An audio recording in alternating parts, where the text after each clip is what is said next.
இந்த போட்டோக்களில் உள்ள ஆண்கள் மாறுகிறார்களே தவிர அதில் உள்ள பெண் மட்டும் மாறவே இல்லை.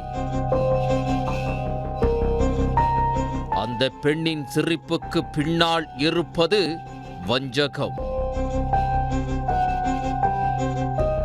ஒன்றல்ல இரண்டல்ல, மொத்தம் 8 பேரை திருமணம் செய்து கோடிக்கணக்கில் பணம் கறந்திருக்கிறார் இந்த கேடி பெண். கைது செய்யப்பட்டவர் சமீரா ஃபாத்திமா. நாக்பூரைச் சேர்ந்தவர். 35 வயதாகிறது. ஆசிரியையாக வேலை பார்த்து வந்திருக்கிறார். ஆனால் இவருடைய முழு நேர வேலை ஏமாற்றுவது மட்டும்தான். இஸ்லாமிய சமூகத்தைச் சேர்ந்த வசதி படைத்த ஆண்கள்தான் சமீராவின் டார்கெட். திருமணமாகி மனைவியை பிரிந்தவர்கள், வயதாகியும் திருமணமாகாமல் இருப்பவர்கள் போன்றவர்களை சமீரா சமூக வலைதளம் மற்றும் மேட்ரிமோனியல் வெப்சைட் மூலம் தேடி கண்டுபிடிப்பார். பிறகு அவர்களுடன் வாட்ஸ்அப்பில் உரையாடி உறவை வளர்ப்பார். தான் விவாகரத்து ஆனவர் என்றும் முதல் கணவரால் ஏராளமான சித்திரவதைகளை அனுபவித்ததாகவும் கூறி தனது கண்ணீர் கதையை கட்டவிழ்த்து விடுவார். இந்த எமோஷனல் ஸ்டோரியிலேயே பல ஆண்கள் சிக்கிக் கொள்வார்கள்.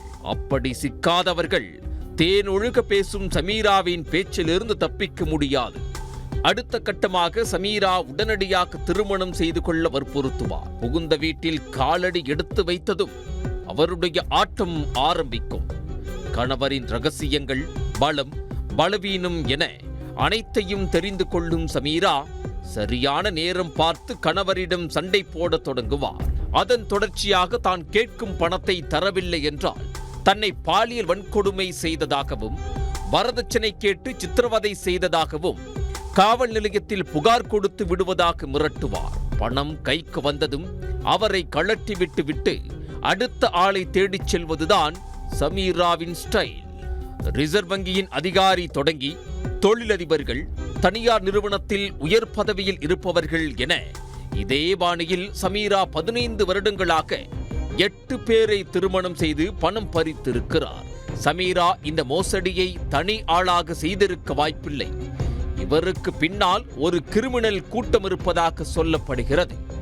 சமீராவால் கடைசியாக பாதிக்கப்பட்டவர் அவர் மீது காவல் நிலையத்தில் புகார் கொடுத்திருக்கிறார்.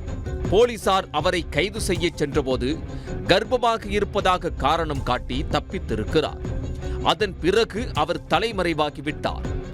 8வது கணவர் கொடுத்த புகாரை வாபஸ் வாங்க வேண்டும் என தனது அடியாட்களை வைத்து சமீரா மிரட்டி வந்திருக்கிறார். அதோடு 9வதாக வேறு ஒரு ஆணை திருமணம் செய்யும் வேளையிலும் சமீரா இறங்கி இருக்கிறார்.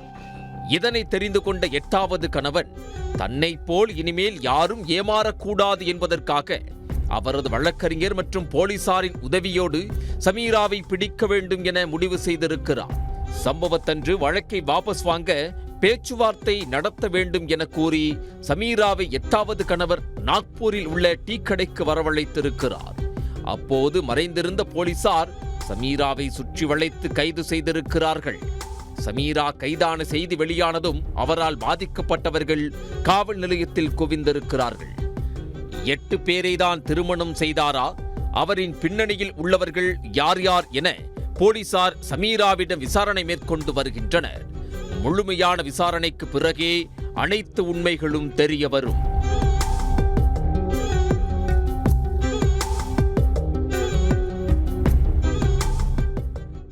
உடனுக்குடன் செய்திகளை தெரிந்து கொள்ள சன் நியூஸ் பெல் ஐகானை கிளிக் பண்ணுங்க.